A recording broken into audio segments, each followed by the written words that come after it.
Hello, this is Shara, and welcome to our quiet space. Right now, as you listen to this, your body is actually carrying around this invisible biological invoice. Yeah, the running tab. Exactly. It's a running tab called your allostatic load, and it is basically charging your nervous system for, every unread email, every traffic jam, every piece of bad news, and just every minor mistake you make throughout the day. It's the physical cost of carrying all that giant stress. Right. But before we get into the heavy mechanics of how that stress is physically altering your brain, I want to ask you, the listener, to do something for me. A physical reset. Yes, find a comfortable seat. And if you have a blanket nearby, I want you to literally wrap it around your shoulders. Just really feel the weight of it. Let it ground you. Now close your eyes for just a moment and let's take a very, very slow breath together. Breathe in deeply, slowly, filling your lungs entirely, and just let it out. Let the immediate urgency of the day drop. Exactly. Today, we're exploring a source called Cozy English Stories, specifically an excerpt titled Tiny Stars, Big Peace. And our mission for this exploration into the source material is to take an extremely slow, deliberate look at that feeling of cognitive overload. And discover how the simple act of looking up at the night sky can entirely rewrite our nervous system. Yes, to help us embrace the profound, peaceful reality of being small. You know, the physical act of wrapping that blanket and taking that deliberate breath, it's actually the perfect entry point into what we're talking about today. How so? Well, it initiates a biological signal. We spend our days just completely captured by forward momentum, right? A complete deceleration is required to even begin processing the type of perspective shift this text is asking of us. That makes total sense. Okay. So let's start with this concept of the honest check-in. The source asks a very simple but really revealing question. How did your brain feel today? It's a heavy question. It is, and the answer it provides is one that I think almost everyone living in the modern world will immediately recognize. It describes the feeling of the brain being too big, Oh, yeah. like the sensation that everyday problems have somehow morphed into actual physical giants that are just crushing you. When we talk about the brain feeling too big, we are describing a very real state of cognitive overload. I mean, the human mind evolved to manage a relatively small set of immediate environmental variables. Like what? Weather, predators, that sort of thing? Exactly. Weather, finding food, the social dynamics of a tribe of maybe, 50 to 100 people. But today, the mind is attempting to hold thousands of abstract variables simultaneously. Like global economics and looming deadlines. Right. Digital communication from hundreds of people, existential threats we read about on the news but can't actually physically interact with. The brain is expanding its processing power to the absolute point of pain. It literally feels bloated. It does. And in that state of chronic expansion, the scale of every minor issue is drastically distorted. So a delayed response to a text message, or, I don't know, a slightly awkward interaction at the grocery store. It scales way up.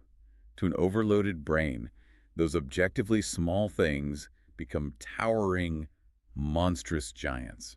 The source gives this internal mechanism a brilliant, slightly absurd name. It calls it the anxious security guard. I love that framing. Right. We all have this internal voice pacing back and forth in our minds, turning tiny, normal human errors into catastrophic threats. It's the voice insisting with total certainty that everyone is judging you. That you're falling behind, that your life is a house of cards about to collapse. It's basically like having a mall cop on 12 energy drinks screaming into a walkie-talkie inside your prefrontal cortex. That is, well, the evolutionary biology behind that anxious security guard is the core of the problem, actually. Because it used to be helpful. Exactly. From a pure survival standpoint, that hyper-vigilant guard kept early humans alive. Imagine walking through a dense forest 10,000 years ago. You hear a twig snap. Your security guard needs to immediately sound the alarm. Right. Dump adrenaline into your system and scream, giant threat. Disaster is imminent. Because that twig snap might have been a predator. Better safe than eaten. Exactly. The guard is designed to assume the worst-case scenario.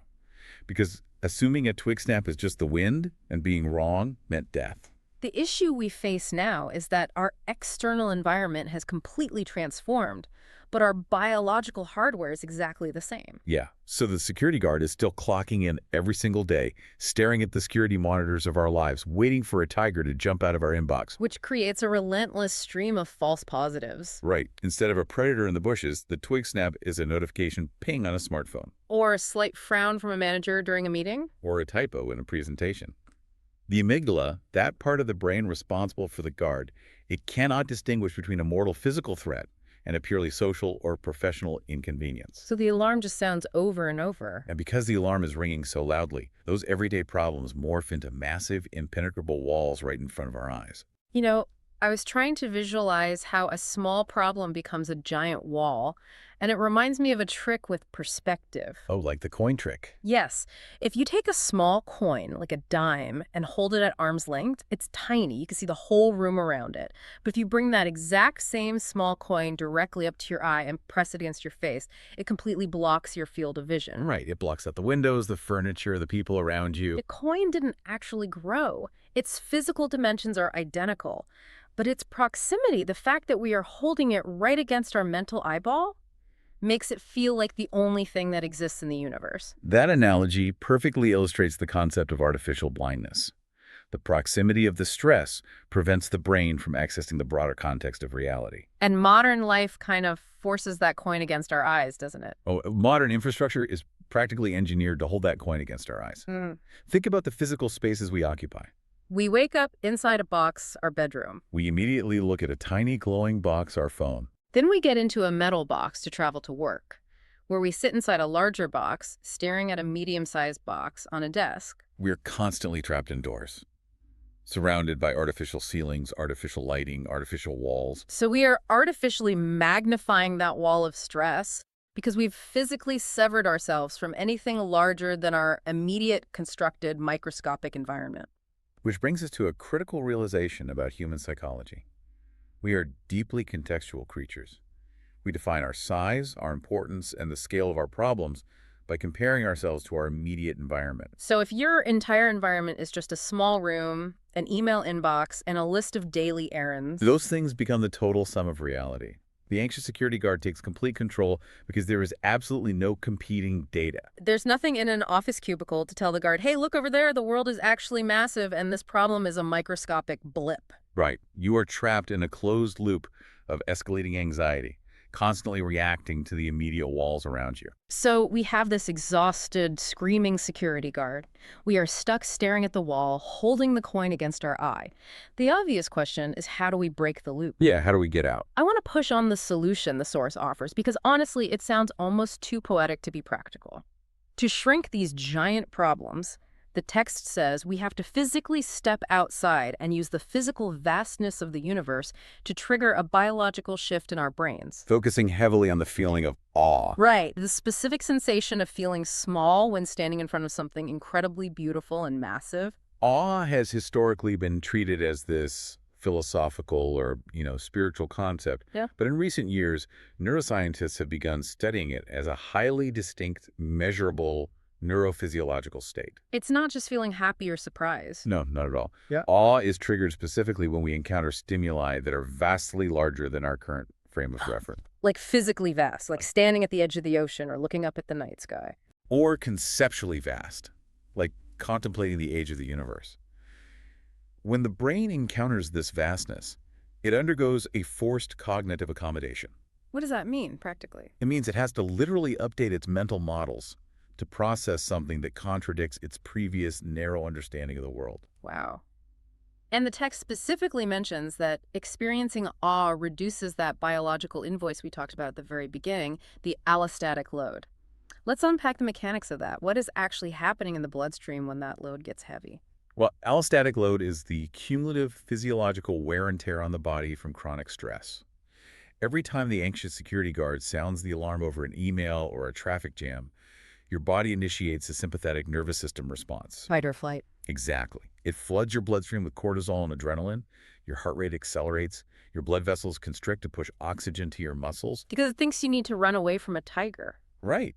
Your breathing becomes shallow and rapid, and your digestive and immune systems are temporarily suppressed to conserve energy. Which is fine if it happens once in a while. Exactly. The body is designed to recover from occasional spikes. The problem is chronicity. When the guard is screaming 12 times a day, the system never returns to baseline. The invoice just gets heavier and heavier. And this leads to systemic inflammation, cellular aging, and structural changes in the brain, particularly the shrinking of the hippocampus, which handles memory and emotional regulation. And the source claims that when you stand under the night sky and genuinely feel awe when you experience your own smallness, this heavy allostatic load drops rapidly. It says the brain physically pushes the brake pedal. The biological brake pedal is the parasympathetic nervous system. When you experience awe, the brain perceives a vastness that is distinctly non-threatening. It's massive, but it's safe. Right. This perception sends a cascading signal down the vagus nerve, which runs from the brainstem down through the neck, chest, and abdomen. So it's a physical wire, basically. Yes. The vagal tone increases, which literally commands the heart's pacemaker cells to slow down the heart rate. It signals the lungs to expand for deeper, slower breaths. It tells the adrenal glands to stop making cortisol. It physically forces the anxious security guard to sit down and turn off the radio. The allostatic load begins to dissolve because the sheer scale of the environment is commanding your biology to rest. Okay, I get the poetry of that, and the biology makes sense in theory, but realistically, I have to challenge the immediacy of this. Sure. If I am stressed about a mortgage payment or a critical health test, looking at a star isn't going to pay my bills or change my medical results. How does the source reconcile the beauty of the universe with the very real, immediate panic of modern survival? Like, does simply looking at something large instantly override hours of screaming anxiety? That is probably the most important question to ask, because we cannot just romanticize stress away. Right. Looking at the stars does not pay the mortgage. But, and this is key, it changes the state of the brain that is trying to figure out how to pay the mortgage. Oh, that's an interesting distinction. It comes down to how our visual field mechanically affects our nervous system. When we are stressed about that mortgage, our vision literally, physically narrows. Like tunnel vision? Exactly. We develop foveal or tunnel vision. The pupils dilate, and the eyes focus intensely on a single central point. This is an ancient survival mechanism for tracking a singular threat, like a predator in the brush. So just by focusing so hard, we're telling our brain we're in danger. Yes. This narrow visual focus creates a feedback loop to the brain, confirming, yes, we're in acute danger. But when you walk outside and look up at the night sky, you are forcing your visual field to expand to its absolute maximum capacity. Because the sky is huge. Right. You are engaging your peripheral vision to take in the vastness of the horizon and the dome of the sky. This wide-angle panoramic visual processing sends the exact opposite feedback loop to the brain. It signals the amygdala like, hey, the visual field is completely open. We can see for millions of light years, there are no immediate physical threats blocking your view. It mechanically deactivates the acute stress response. You are using the physical muscles of your eyes to hack your nervous system. That is absolutely fascinating. You're mechanically breaking the loop. You aren't arguing with the security guard. You're just showing him an empty horizon until he calms down. Exactly. And this ties into a deeper concept the text touches on, which is ecological alignment. Ecological alignment. Yeah. This isn't just a clinical trick to lower your heart rate. It's about returning to our natural ecological context. I mean, for hundreds of thousands of years, human beings lived entirely under the open sky. Our whole biology is built for that. Right. Our circadian rhythms, our neurochemistry, our sense of scale, and our understanding of our place in the universe were dictated by the stars. When we look up, we are returning the brain to its original intended environment. We are stepping out of the tiny artificial box and realigning with the actual universe. It's the act of looking at the stars and finally having the authority to tell that internal guard that the problem isn't a giant. Next to the Milky Way, the mortgage payment is a grain of sand. Right. It doesn't mean the grain of sand doesn't exist, but it places it in the correct proportion. When you achieve that ecological alignment, the ego is forcefully downregulated. The ego, that psychological construct that insists your individual experience, your mortgage, your social standing, is the absolute center of reality. It just cannot sustain itself under a starry sky. The vastness provides unquestionable visual evidence that you are not the center of the universe. And strangely, rather than feeling terrifying, that realization brings profound relief. To fully engage that brake pedal, to really force the ego to let go, the source material says we need to fully immerse our senses in the architecture of the night. We can't just glance up for 2 seconds while walking from the office to the car. No, we have to visualize and feel the impossible distances above us. So if you are sitting with your blanket right now, I want you to construct this image in your mind. Paint the picture. Imagine you are lying flat on the grass. It is midnight. You can feel the cool air settling on your skin. The ground beneath your back is solid, massive, and immovable. The physical sensation of the ground is vital here. You are anchored. Gravity is holding you. You don't have to expend any energy to hold yourself up. Right, you can completely surrender your physical weight to the earth. As you lie there, anchored, you look straight up. And the first realization is that the sky is not a ceiling. We spend our lives oppressed by ceilings. They cap our reality. They push down on us. But the night sky is a space that goes on forever. The text uses a very specific, gorgeous phrase for this. It calls the sky black velvet. The choice of the word velvet is so brilliant. Why is that? Because velvet absorbs light. It's soft, deep, and rich. If the text described the sky as an empty void or a black abyss, it would trigger existential dread. An abyss is something you fall into. Exactly. Velvet is something that wraps around you. It implies comfort, luxury, and safety. It is a soft, infinite blanket. And scattered across that black velvet, entirely free of any grid or human-made order, are thousands of tiny, sparkling diamonds. If you really look, if you take the time to let your pupils fully dilate and adjust to the dark, the sky stops being a flat painting. It becomes a three-dimensional space. You notice the incredible variations. They aren't all just white dots. No, some are pure, piercing white. Some have a soft, almost icy blue tint. Some are incredibly bright, dominating their little patch of sky, and some are so incredibly dim that you almost feel like you're imagining them, just flickering at the very edge of your peripheral vision. What you are actually observing when you notice those subtle differences in color and brightness is the staggering depth and violent energy of the cosmos. It's not just pretty lights. No, the different colors indicate the surface temperature and age of the stars. The blue stars are fiercely hot, massive, and relatively young, burning through their fuel at an astonishing rate. And the red or dim ones? Those are cooler, often older stars, nearing the end of their life cycles, expanding and cooling, and the varying brightness is largely a function of distance. Which brings us to perhaps the most mind-bending, awe-inducing realization of all. The sheer depth of time you were looking at. Yes. This is the part that completely shatters my sense of scale. The light from those tiny stars, those specific sparks of white and blue that you were visualizing, that light traveled for millions of years just to reach your retinas in this exact moment. It requires a massive conceptual leap to grasp this. Light travels at roughly 186,000 miles per second. It is the absolute speed limit of the universe. So fast we can't even really comprehend it. Right. At that speed, light can circle the Earth's equator 7.5 times in a single second. And yet the universe is so incomprehensibly massive that light from some of the stars we can see with the naked eye has been traveling through the freezing, empty vacuum of space for thousands or even millions of years. The photons hitting your eye right now, triggering your optic nerve and creating the image of a star in your visual cortex, left their source long before human beings even existed. The timeline of that journey is just, it's hard to hold in your head. As that specific beam of light was crossing the dark gulf of space, the Earth was changing. Those exact same stars burning out there in the dark watched the dinosaurs walking through giant fern forests. They watched the ice ages come and go. They watched ancient kings build massive empires that have long since eroded into dust. They watched the pyramids being built block by block. And now, tonight, after a journey of millions of years, that light finishes its journey inside your eye. The continuity is incredibly humbling.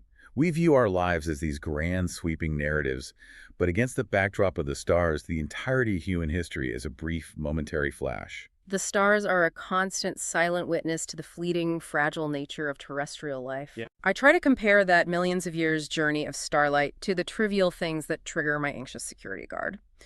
Think about a bad email you got this morning, or a comment someone made that made you feel embarrassed. In the moment, that email feels so heavy. It feels like a giant wall that is ruining your life. But then you look up and you realize that while you are agonizing over an email sent 12 hours ago, you are physically absorbing light that was fired out of a nuclear furnace in deep space when the Earth was entirely covered in ice. It makes the bad email just evaporate. The sheer scale of the universe makes our daily trivialities so insignificant that it almost becomes funny. It forces the ultimate cognitive reframing. The human brain simply cannot maintain the physiological illusion that a bad email is a life or death threat when it is simultaneously processing the reality of millions of years of cosmic history. The architecture of the night forces a hierarchy of importance upon the mind. The trivial, the temporary, and the ego-driven anxieties fall away, and only the eternal remains. You are forced to surrender to the scale of things. It's like the stars are acting as messengers. They have crossed all that dark, cold space just to whisper a message directly to you. They're looking down at your exhausted, overworked brain and telling you, it's okay, you are safe, you are just a tiny, beautiful spark in the dark. That framing a tiny, beautiful spark is vital for the psychological safety of the listener. Because feeling small could be scary. Right. Awe can sometimes border on terror if we feel crushed by the universe. But viewing yourself as a spark implies that you belong to the system. You are made of the same atomic material as those stars. You're not swallowed by the darkness, you're an active participant in the light. Beautifully put. Having visualized this incredible, comforting vastness, the source material gives us a specific tool to anchor that quietness in our minds. It invites us to use language to practice slow, deliberate focus. Moving from the visual to the verbal. Exactly. We are going to explore what it calls the meditative vocabulary of the night. Now, when we get anxious, our vocabulary gets very fast, very complex, and very future-oriented. We use words like deadline, consequence, failure, optimization. Very sharp words. The source asks us to replace those with 5 simple ancient words. We aren't going to spell them out like a grammar lesson. We are going to look at the conceptual weight of these words and how focusing on simple cosmic definitions bypasses the chaotic loops of the prefrontal cortex. Giving the brain a gentle, singular task. Right. Our first concept is the word night, N-I-G-H-T. The concept of night is fundamentally about boundaries. Modern society has attempted to abolish the night. We have artificial lighting, 24-hour news cycles, and globalized markets that never close. And the anxious security guard loves this. Oh, he thrives on it. Because if the day never ends, the vigilance never ends. But the word night reestablishes a biological and planetary boundary. It is the time of darkness. It's the natural, built-in pause button for the Earth. Yes. When you focus on the concept of night, you are giving your brain permission to cease producing, to cease striving. The day, with all its demands and its giants, definitively ends. The night is a soft blanket pulling over the hemisphere. It is the ultimate permission to rest. You do not have to be productive in the dark. No, you don't. Our second concept is the word star, S-T-A-R. A star is the ultimate symbol of self-sustainment. We spend so much of our energy trying to manage our lives, trying to control the outcomes of our projects, our families, our finances. We feel that if we let go of the control wheel for even a second, everything will crash. Right. But a star burns with its own immense energy. It requires nothing from you. Focusing on a star reminds the anxious mind that there are massive, powerful forces at work in the universe that do not depend on our intervention, our worrying, or our hypervigilance to keep functioning. The universe is running itself perfectly well without your help. Exactly. That is such a profound relief. The star does not need me to worry about it to keep shining. Our third concept is the word sky, S-K-Y. Think about the psychological associations of the word sky. When the mind is trapped in a state of high allostatic load, it feels claustrophobic. It feels backed into a corner, trapped by circumstances. The concept of the sky directly challenges that claustrophobia. It does. The sky has no walls, it has no ceiling, it has no corners. It is pure, unobstructed, infinite openness. When you contemplate the sky, you are providing your mind with the ultimate container for your smallness. No matter how big your panic feels, the sky is infinitely larger, and it can absorb that panic without breaking. It's the antidote to the box. Our fourth concept is the word sparkle, S-P-A-R-K-L-E. Sparkle introduces the element of beauty, gentleness, and dynamism. The night sky is not a static, terrifying painting. It is alive. A sparkle is a gentle, playful light. It isn't a blinding, interrogating spotlight. No, it is a quiet dance. And biologically, the flickering of a star is caused by the Earth's own atmosphere. The starlight is being refracted by the moving layers of air around our planet. Oh, wow. So contemplating the sparkle is actually a reminder of the delicate, protective bubble of air that sustains our lives while we look out into the deep, breathless vacuum of space. It makes the vastness feel friendly rather than cold. And our final concept is the word far, F-A-R. Far might be the most deeply therapeutic concept of all in this context. The anxious security guard thrives on immediacy. Everything is urgent. Everything is happening right now, right in front of your face. We live in a world obsessed with near-term goals, immediate proximity, instant gratification. Right. Far creates distance. It pushes the boundaries of reality outward. By meditating on the concept of far a distance so great it cannot be walked or driven or even fully imagined, you grant your mind the immense luxury of unbridgeable space. The threat is not near. No, the universe is far, and in that distance there is immense safety. Night, star, sky, sparkle, far.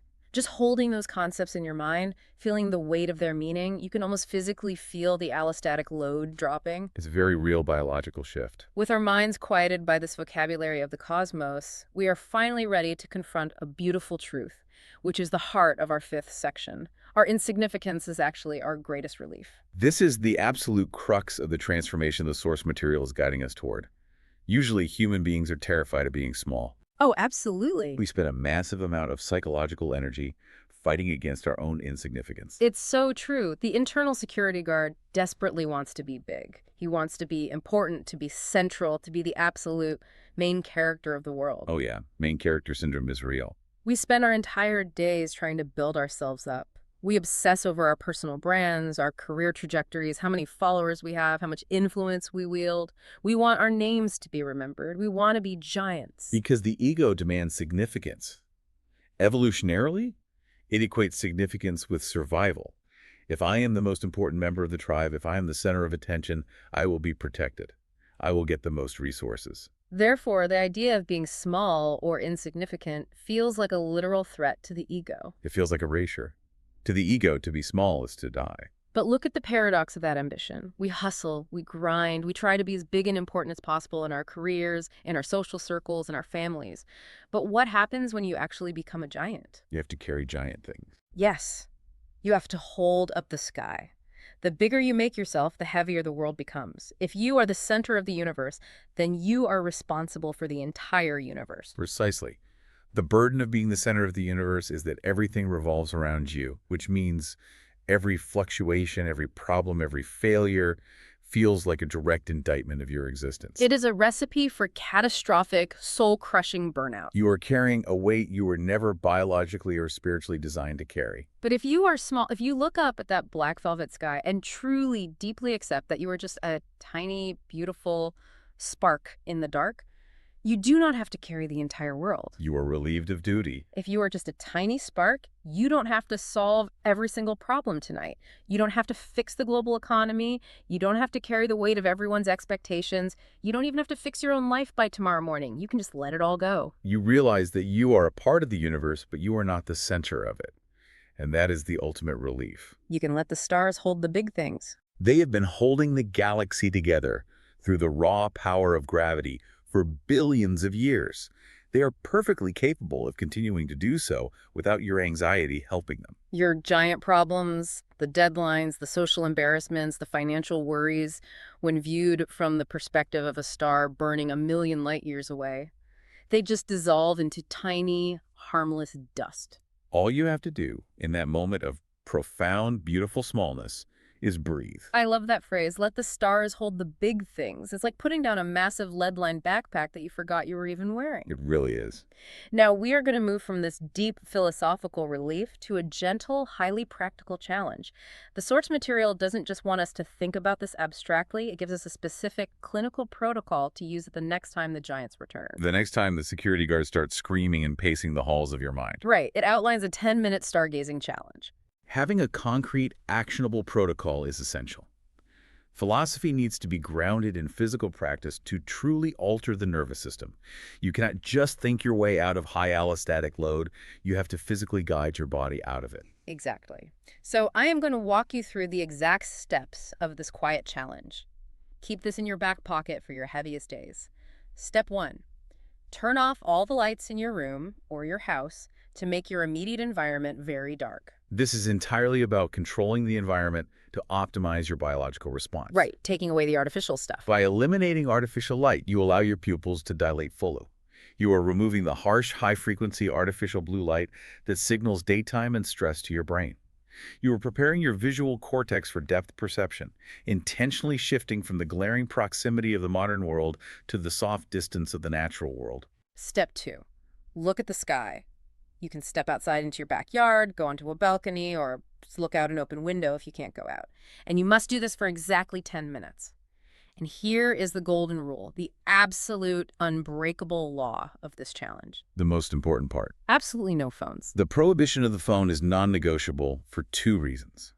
Psychologically, the phone is the primary delivery mechanism for the allostatic load we discussed earlier. It is the glowing box that holds the bad emails, the global news, the social comparisons. Looking at it instantly re-engages the anxious security guard.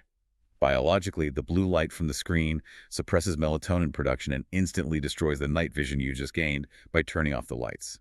Your pupils constrict, and you lose the visual vastness. And what about the time? Why exactly 10 minutes? As for the duration, 10 minutes, that is not an arbitrary number. 10 minutes is generally the minimum physiological time required for the parasympathetic nervous system to fully engage and for circulating stress hormones, like cortisol and adrenaline, to begin dropping back to a baseline level in the bloodstream. So if you only look up for 30 seconds. The anxious security guard is still fully armed. He's just waiting for you to look back down. You have to outwait him. 10 uninterrupted minutes forces the physiological reset. Step 3. Find one single star. Just one. And follow its light. Don't dart your eyes all over the sky trying to map out constellations or take the whole Milky Way in at once. Anchor your eyes to one tiny diamond. This is a brilliant instruction from the source. A vast sky filled with thousands of stars can, ironically, sometimes feel overwhelming to a brain that is already prone to feeling too big or overstimulated. It can feel like just another massive influx of data. Right. By narrowing your focus to one single star, you provide the wandering, chaotic, anxious mind with a singular anchor point. It is a form of visual meditation. You trace the light of that one star all the way back across the millions of light years directly to your eye. You create a direct, unbroken line of connection between you and the cosmos, filtering out the noise. And finally, step 4. As you follow the light of that one star, breathing slowly, repeat this quiet mantra to yourself. The sky is big. My heart is quiet. I am safe in the stars. Let's break down why that specific phrasing works. The sky is big, acknowledges reality and perspective. It shrinks the ego. My heart is quiet. That is a somatic command. It tells the nervous system what to do, encouraging the vagus nerve to slow the heart rate. I am safe in the stars. That addresses the core evolutionary fear of the anxious security guard. It assures the amygdala that survival is not in jeopardy and that being small is not a threat, but a protected, secure state. As we draw this quiet space to a close, I want to thank you, the listener, for being here. Thank you for wrapping that blanket around you, for taking that slow breath, and for looking at the stars with us today. It is not an easy thing to intentionally slow down in a world that constantly demands you to speed up. Taking this time is a profound act of self-care. It is a necessary rebellion against the artificial urgency of modern life. You are reclaiming your biology. Remember that the universe is very, very large. And no matter how heavy or crowded your life feels, no matter how many giants are standing in your way, there's always room for you in it. Always. There is space for you to just be a tiny spark. Please be gentle with your hearts this week. Protect this newfound space in your head. Let the stars do the heavy lifting. Before we part, I want to leave you with one final quiet realization to carry with you. We talked extensively about how the starlight we see tonight has been traveling for millions of years to reach us. But consider the other end of that timeline.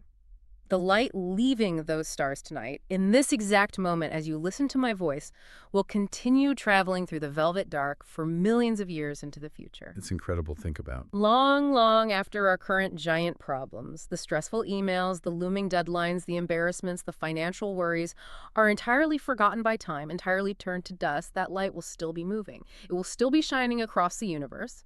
It is a permanent, silent anchor of peace. It means that peace is always there, always moving, always waiting, whenever we simply choose to step outside, take a breath, and look up. You cannot pour from an empty cup.